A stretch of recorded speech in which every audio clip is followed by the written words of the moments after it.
You are Locked On Dodgers Postcast, part of Locked On Sports Los Angeles on the Locked On Podcast Network. Your team every day. Hello and welcome into the Locked On Dodgers Postcast. I am Pete Fox, host of the Locked On Dodgers Postcast. We come on after the game and break it down. I've been covering sports in LA since 2007. Thanks for watching us on the Locked On Sports LA YouTube channel and listening on the Locked On Dodgers podcast feed. Well, the Dodgers pull off a shutout in the first game of this series against the White Sox in Chicago on the south side. I guess I had not been paying attention to the bottom of the American League Central because the White Sox are not only bad, they're terrible. Terrible. They are the worst team in baseball. If you're a fan of another team, then why are you here? No. That was a really stupid segue on my part. Hey, if you're not a Dodger fan, thanks for joining us. But if you know any fans of teams that are at the bottom, we've done crossover here on Locked On with our Miami guy, Greasehaber, our Denver guy. Did one over the couple over the weekend with Gavin, the Angels postcast host. All of those teams are at or near the bottom of the league. And, you know, it's a rough spot to be in, but none of those teams are as bad as the Chicago White Sox. They have 21 wins. Ugh, they're 30 games behind Cleveland in the Central. That's terrible. By the way, tonight's episode is brought to you by Prize Picks, the easiest and most exciting way to play daily fantasy sports. Go to prizepicks.com/LockedOnMLB and use the code, all lowercase, LockedOnMLB for a first deposit match up to $100.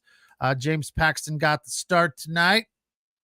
Went 5, struck out 6. Walked 3, which I guess is something that's kind of a sore thumb or maybe a scraped knee or something to that effect. But I thought he was dominant, and here's why. Here's the number one thing that I loved about this game tonight. James Paxton was striking people out batter after batter. He had 6 in 5 innings. That's a fair amount with the knuckle curve. It was almost like, hey, I'm throwing the knuckle curve. Get ready. Yeah, I got 2 strikes on you. Guess what's coming now? The knuckle curve. Out of his 6 Ks, 1 strikeout was not the knuckle curve, and that was the first one. Later in the 5th inning, I believe he had 2 strikes on a guy, and he threw a fastball. He fouled it off. I think if he'd have thrown the knuckle curve, he'd have gotten 7 Ks all by himself and earned the jumbo jacks for everyone in LA. But he threw a fastball, turned out to be a fly ball, and that would be it for him, which was fine. It was a good outing. It didn't feel like the White Sox were going to do anything, although their starter Crochet, 5 2/3, gave up 5 hits, which is surprising because he was baffling the Dodgers. He struck out 6, and they mentioned some stat about him being top in the league in strikeouts, or I don't know, something. Crochet did something very well this season so far. I don't know exactly what, but I guess when you're on a team with 21 wins, 30 games out of first place, any bright spot, that you can find, you lean on it. And Crochet is one of their very few bright spots. But after Paxton left the game, Daniel Hudson came in, gave up a hit, struck out 2. I felt like for whatever reason, Hudson throws the ball hard, but tonight it seemed to be like he had a little bit more velocity and a little bit more action in his off-speed stuff. So he looked really good. He got the win, 4-1 now for him. Oh, so my another win for James Paxton is wrong. I thought he left with a lead. He did not. He must have left when it was scoreless. So disregard the notes on today's show. They had that rain delay right around that time, and then I had to flip over to the Stanley Cup final, Game 7, 3rd period, Panthers leading. Because as you probably know, the regulars are aware that I'm a Kings fan, and those stinking Edmonton Oilers beat the Kings. So I've been rooting against them throughout this entire Stanley Cup playoff run for them. And when they went down 3-0 to the Panthers, we were all breathing a sigh of relief here in LA. But then they answered back with 3 in a row, trying to become just the second team to do a reverse sweep, I guess some people are calling it, being down 3-0 and then winning 4 in a row to win the series. But the Panthers pulled it off. Hopefully none of you have it recorded and are hoping to watch it later. So I apologize. But, you know, in this day and age, that stuff, doesn't happen anymore, really, right? You can't expect to stay away from scores and updates in this media age. I always laugh at people that get upset. Don't tell me. Don't tell me what's happening. Okay, fine. What is BC saying here? We're talking hockey here on the Dodgers postcast because there's not much to get into with the 3-0 win. Although the Diamond Dogs list is pretty fun. Oilers didn't have it in them to overcome a 3-0 deficit. Yeah, they looked very, very tired. They were out of gas, and Hyman and what's his name, McTavish or Mick something, Mick Flopper. My friends call him other disparaging names that start with a P and end with a Y. McDavid. Thank you. Sorry. Yeah, he could still win the Conn Smythe, which is the MVP award on the losing team. That's not something you see all that often, but he was very good, but just didn't have enough energy to win this series. So happy to see the Panthers win their first cup in franchise history. And then I was stunned to learn that the Panthers have been around for 30 years. 30 years? I feel like they just came into the league like, 2010 or something. But they've been around since 94. Crazy, right? Oral Hershiser made an interesting comment during this game, which I will discuss with you guys after this first break. I'm Pete Fox. This is the Locked On Dodgers postcast on the Locked On Sports LA YouTube channel, the place to hang out when every game is done. And you can also download us wherever you find your podcast on the Locked On Dodgers podcast feed. All right, tonight's show is brought to you by FanDuel. FanDuel, if you love sports like I do, you never want it to stop. But as the playoffs are really pretty much over now, because Stanley Cup came to a final today, NBA last week, there are just fewer games to watch. You got baseball, you've got plenty of footy McFooty face with the Euros, and you've got the Copa America. I've been calling it the Copa Cup. And I'm pretty sure my Spanish is good enough to know that Copa means cup. So I'm basically calling it the Cup. But that's just because I like to make fun of soccer, even though I've become a bigger fan thanks to Ted Lasso and other documentaries where they get into the behind the scenes and makes the sport far more interesting. And you understand it a whole lot better. So, of course, we got golf. We've got Wimbledon right around the corner, and there's plenty of opportunity to wager on those. So make sure you get hooked up with FanDuel. All customers with a boost or a bonus daily. That's right. There's something for everyone every day, all summer long. All customers get a boost or a bonus. That's free money is what they're saying, basically. So head over to FanDuel.com/lockedon and start making the most of your summer. FanDuel, official sports betting partner of Major League Baseball. Visit FanDuel.com and get signed up today.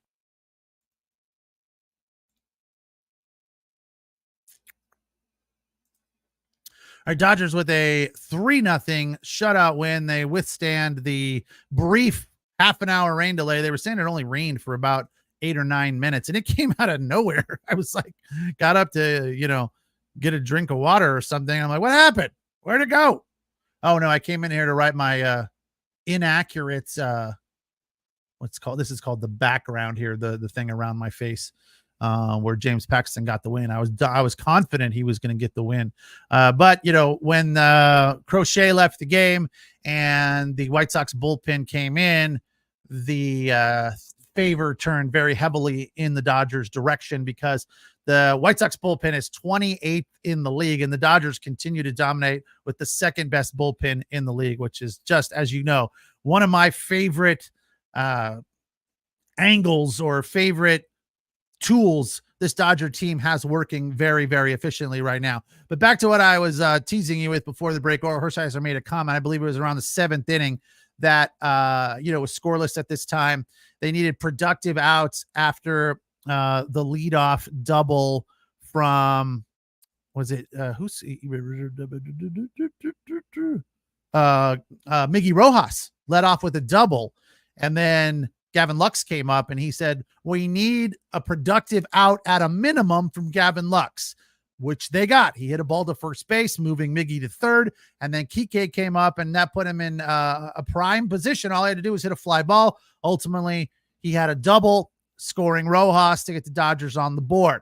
And that's the kind of thing that I think a lot of times gets overlooked as being very clutch, even though it was an out. So you can criticize Gavin Lux all you want, but he did what needed to be done at that point. And that's small ball right there. And that's the kind of stuff that helps the Dodgers, gut out these ugly games against the worst team in baseball. Had they not scored there, who knows what could have happened? The White Sox could have figured out a way to push one across and we could have lost this one.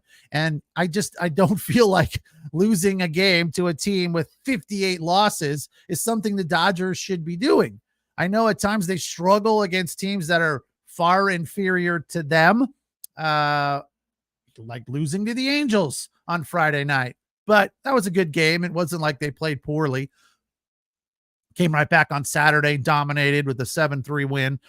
So, it happens. They've struggled at times against the Rockies, but ultimately, they're winning series against these teams. I guess we feel like the Dodgers are so stacked and so powerful that they should win all of the games against crappy teams like this. They shouldn't be losing any of them, right? So the mere thought of that happening is just kind of like cringeworthy for sure. Like that there was a potential here that, going into the 7th inning, scoreless tie after a rain delay, or maybe the runs were scored. Yeah, they scored the runs and then the rain delay happened.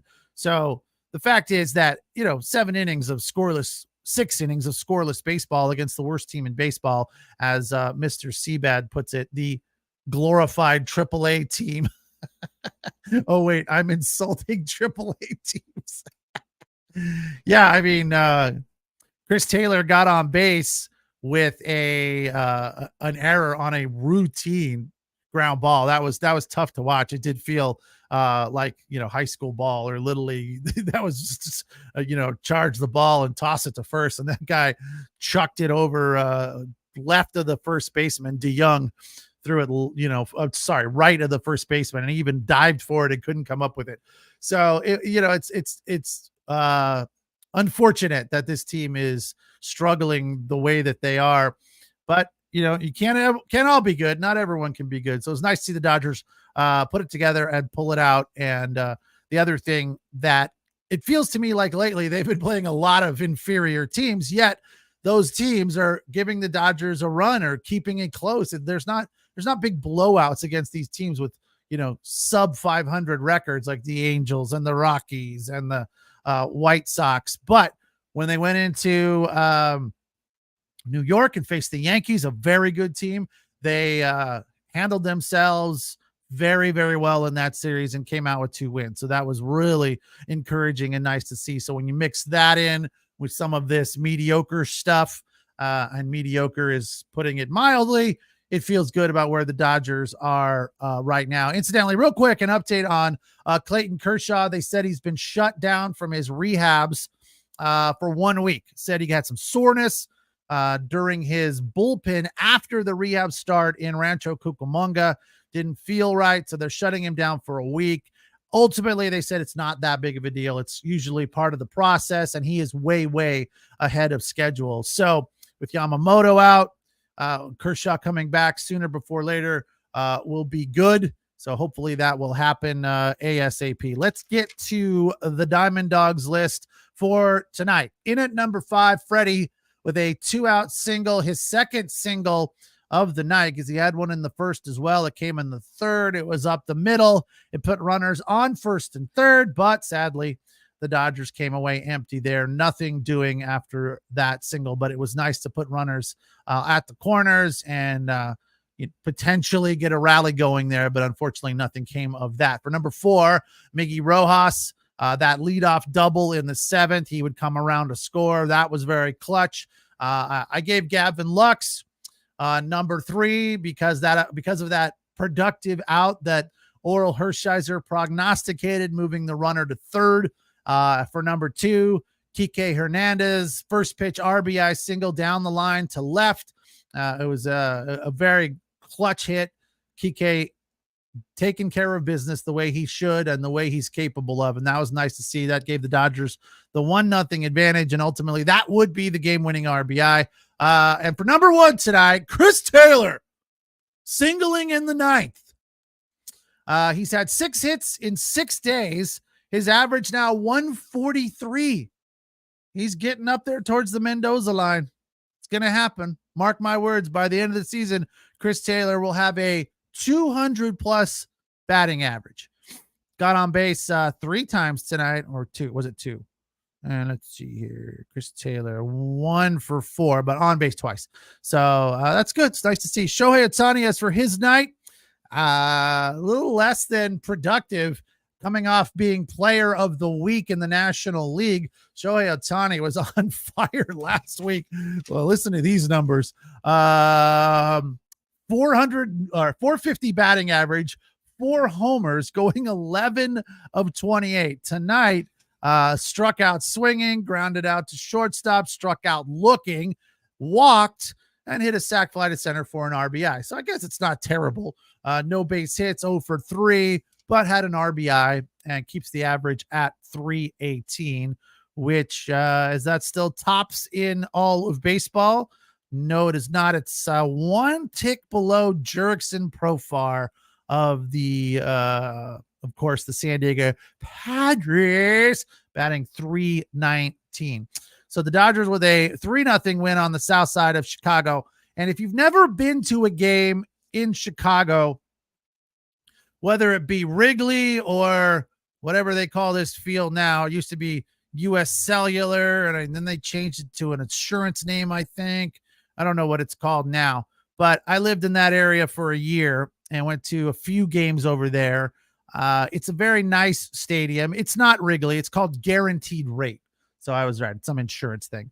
Nice field, not Wrigley. So if you're in Chicago and you need to make a decision, go to Wrigley. Without a doubt. That's a much better experience. But, you know, if you're on a baseball trip, a lot of people do that during the summer. They take the family or the kids or whatever and, you know, try to hit some ballparks, as you try to hit them all. I know that's a lot of people's bucket list. I want to go to all the parks. Maybe someday I will try to do that. But anyway, Guaranteed Rate's a nice field. But here's the thing that is surprising to a lot of people. Between Wrigley, Guaranteed Rate, and where the Brewers play, what's that called now? I don't even know. Formerly Miller Park. The best brats are at Guaranteed Rate. Better than formerly Miller Park, better than Wrigley. They are by far the best. It's so good. I don't know why. Can't figure it out. They showed them making them during the game, and I was like, oh, I want some of that. They had smothered in onions. So good. So good. I was drooling. But unfortunately, I ended up with a cheeseburger tonight, which was good too. Good too. What is this? BC, former Dodger Tyler Anderson, 2.4 ERA on almost 100 innings. Yeah. Was that the guy that came in late for I thought he was a former Angel. I guess he was both. Some guy came in late that they said was a former Angel. Is that Tyler Anderson? No, different Anderson. If Tyler Anderson is a former Dodger and former Angel, this is Justin Anderson, who came in late in this game for the White Sox and is a former Angel. I think he had 2 Tommy Johns. He went 1 1/3, giving up just 1 hit, striking out 1. All in all, the White Sox bullpen, which is ranked 28th in the league, wasn't terrible. I guess you could say. Banks, a third of an inning, giving up 2 walks. That wasn't good. And then Kopech, 1 inning, 1 hit, 1 run, and 1 strikeout. But, the highlight of the night for the White Sox, Crochet, was very, very, very good. After the final break, we'll come back and we'll talk uniforms again because the White Sox were wearing their City Connect. And I'd love to get your 2 cents on that. I'm Pete Fox. This is the Locked On Dodgers postcast on the Locked On Sports LA YouTube channel and wherever you find your podcasts on the Locked On Dodgers podcast feed. Don't forget, Jeff and Vince will be back at it tomorrow night, heading into Monday with the Locked On Dodgers podcast, breaking it down as well. All right, tonight's show brought to you by our friends at Supply House. Where is that little thingamabobber? I know it's here somewhere. Okay, Supply House. Get supplies from the site that's made for skilled trade. Supplyhouse.com. Supplyhouse.com is the reliable way to order plumbing, h-vac, which stands for heating, ventilation, and AC. If you were wondering, that's what h-vac stands for. Heating, ventilation, AC. And electrical products. They're online at, again, supplyhouse.com. Easy to use website is packed with helpful resources and the latest products to help you get exactly what you need and get the job done right. Shop a complete inventory of over 200,000 parts and for over 400 top brands. Get your order delivered right to your door with fast shipping from coast to coast.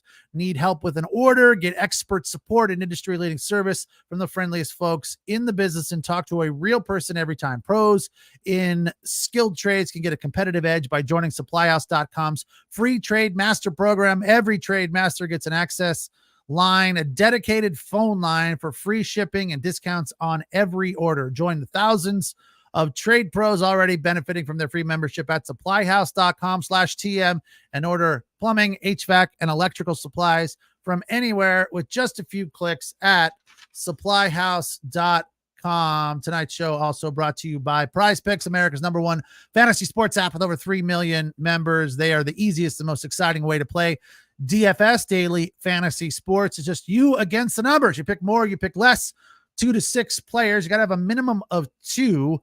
And their stat projection on the night, and they're all sorts of different options available, strikeouts, total bases, plenty of options with regard to baseball. If you get 2 right, you can watch the winnings roll in. And on Prize Picks, they have Demons and Goblins, the newest and most exciting way to play Prize Picks.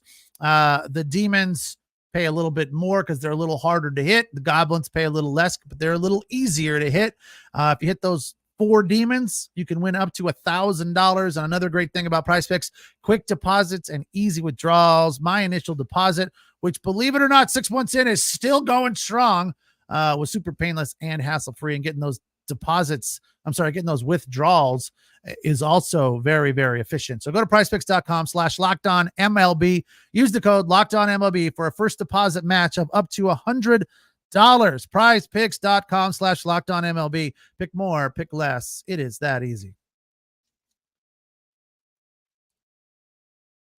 All right, so what do we think of the White Sox City Connect? All black, south side on the front.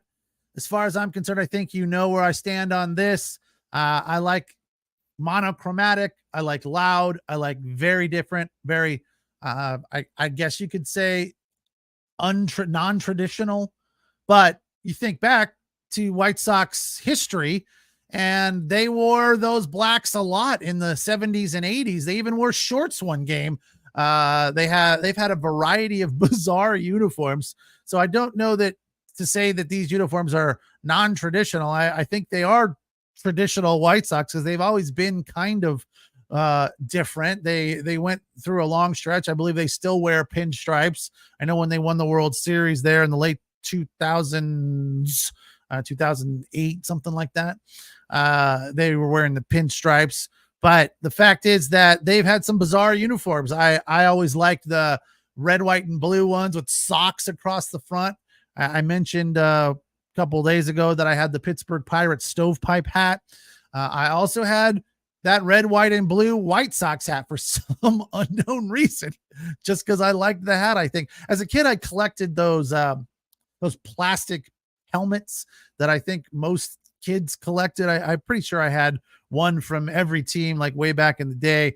There are certain places, I want to say it's the Big A, but maybe Dodger Stadium does it as well. Well, they'll serve nachos, helmet nachos. They serve those they serve them in the helmet. Well, back when I was a kid, it was just a helmet. You got it at the souvenir stand and it was just a helmet, or you found them at sporting goods stores. They were all over the place. But the fact is that the White Sox have always had weird uniforms. That is correct, Mr. Seabed. Going back to the 70s. So I think these uniforms, all black, reminiscent of that. I like the baggy ones that the White Sox had back in the day, where they were white on the top and black on the bottom, Carlton Fisk era. So I went to maybe I had that hat because I went to a White Sox game as a kid, and we sat. This was before they moved into the new stadium, which is now called Guaranteed Rate. This was Comiskey Park, which was an absolute dump, and we sat out in the outfield. I was a little kid, and I was with my parents, both my mom and my dad. And my mom, as I've mentioned before, is a huge baseball fan. Some people were smoking weed behind us. And this was like probably the 70s, early 80s. And smoking weed at a baseball park might be legal now. I'm thinking probably not. But I know for a fact back then it was not legal. And my mom turned around and started yelling at him. Stop that. Put that away. What are you doing? So that place was a dump. I think those are my two big memories of going to Comiskey Park. Was that it was a complete and utter dump and people behind us were smoking weed. I don't think I bought the hat at that particular game. I think I got it another time, another way, for another reason. And unfortunately, I don't have that one anymore either, which I'm just kicking myself. I've had so many random hats that I just didn't wear for long periods of time, and the bills started to break down. So I will just get rid of them, because I think, when am I going to wear a White Sox hat? Not a White Sox fan. So I do like their uniforms, though, and I'm a fan of these City Connects. I think they're pretty cool that it says Southside on them. They have that Southside look. They're kind of hard looking, a little. The Southside's almost like graffiti. So I think they have done a nice job of being reminiscent of Chicago. I give them credit for that. I think it's a well done job there on the City Connect. Speaking of which, we were talking about this on Saturday as the Dodgers were wearing their new City Connects, and somebody from the comments, I want to say it was Mr. Seabad, made an interesting comment that the Dodgers could use Art Deco style in their City Connect. And I thought that was a nice pull, nice take there, that would be a cool way to improve on what they've done so far, which to me is just, it's fair. I think they've made it a little bit better with this second edition of the City Connects, but still not great. You know, I feel like they've missed a lot of opportunities with regard to, the opportunity and the available options out there that the Dodgers could use for their City Connect. James Paxton did not get the win, but went 5, no runs on just 3 hits, striking out 6, and had a lot of first pitch strikes. He threw 16 of 21 first pitch strikes, and he had how many swinging strikes? They made a point of that. 18 swinging strikes tonight, which is a very high number for him. So he had it working. As I mentioned, he struck out 6, 5 of which came on the knuckle curve. So that one was pretty devastating tonight. I think, like I said, he could have told the White Sox it was coming and it wouldn't have mattered. He still would have struck him out because that ball was falling off the table. So he went 5, keeps his ERA in a nice place, 3.39. Hudson still below 2, 1.76. Johan, nice outing for him. 1 inning, 1 strikeout. The ERA threw just 8 pitches, but his ERA is a little high at 4.64. Evan Phillips went 1, giving up 1 hit, 12 pitches, and Vesia came in to get the save, his 4th. 1 inning, 0s across the board, and 1 K on 10 pitches, a 1.26 ERA. Definitely making a claim to be an all-star this year. That will do it for tonight's Locked On Dodgers Postcast. Thank you for joining me here. Thank you for the comments. Thanks for watching us on the Locked On Sports LA YouTube channel and listening on the Locked On Dodgers podcast feed. We will be back again tomorrow for game 2 of this series. Tomorrow being Tuesday, right? Yeah, that's what day it is. It's Monday. So it's Bobby Miller tomorrow versus Chris Flexen, underway again at 5:10. Have a good night. Thanks for joining me. We'll talk to you tomorrow.